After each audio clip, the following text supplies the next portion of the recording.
Some candidates did better, some worse. We're going to take a look at the exit polls for answers on why. Frank Luntz is CEO of Luntz Global and author of What Americans Really Want. Really. Look at this. Look at this, Frank. He is positioned as of now with about 90% of the vote counted to come in third. So he'll have a first place and a third place. And if these numbers hold, Marco Rubio could come in fifth. Now, this is horrible for Rubio, and it goes back to the debate on Saturday night. Make no mistake. First, Republicans are watching every one of these debates to make the decisions. Second is that they come to the polling place still not sure they're making the right decision. And third, I'm looking at the exit polling numbers, half of the GOP feels, and I use this word specifically, betrayed by Republicans in Washington. And that's why Trump does so well, and frankly, why Cruz did so well in a state that he wasn't supposed to be effective. This is not an evangelical state. That's South Carolina. This is a state that believes in conservative economics. It should have been good for Rubio. It should have been good for the governors. But Rubio's performance last Saturday, if he doesn't fix that, then he will not make it.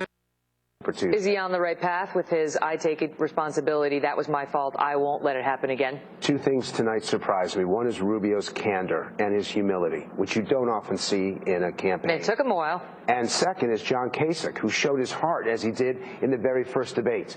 If you remember, we had a couple of examples through your show where Kasich just made voters angry. He interrupted all the time. He was rude. Over the last two debates, he's been perfect, and tonight was even better. He showed his heart, and watch his national numbers. They're going to go up. What do you think is going to happen now? Because South Carolina's got a big evangelical core, but you know, notwithstanding that, the conventional wisdom would be that Cruz would win that, as he did in Iowa, but Trump is leading in South Carolina right now. And he's leading significantly, and I'm watching Trump's vote to see how it parallels the polling. And as a previous guest said, he actually outperformed his polling numbers. It's not that he has an organization.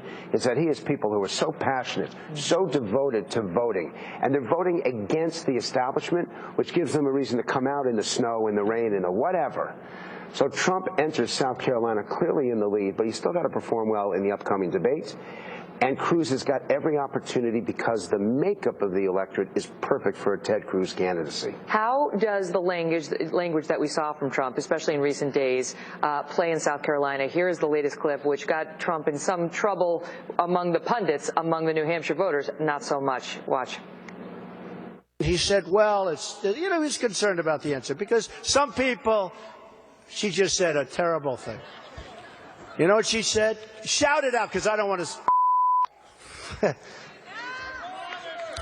Okay, you're not allowed to say, and I never expect to hear that from you again. She said, I never expect to hear that from you again. She said he's a. That's terrible. Terrible.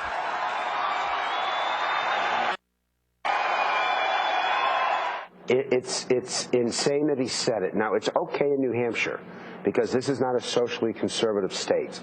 But that will play horribly in South Carolina. He was saying a word that begins with P. That's another word for cat. So why can't we have that conversation? This is my challenge to every network.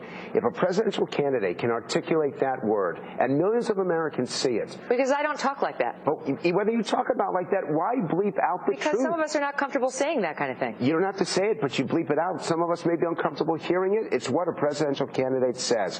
What I've learned about Donald Trump is never to underestimate him, always pay attention to what he's saying, and even if I think he's gone too far, for some Americans, he hasn't gone far enough. Frank, great to see you. Thank you. As always.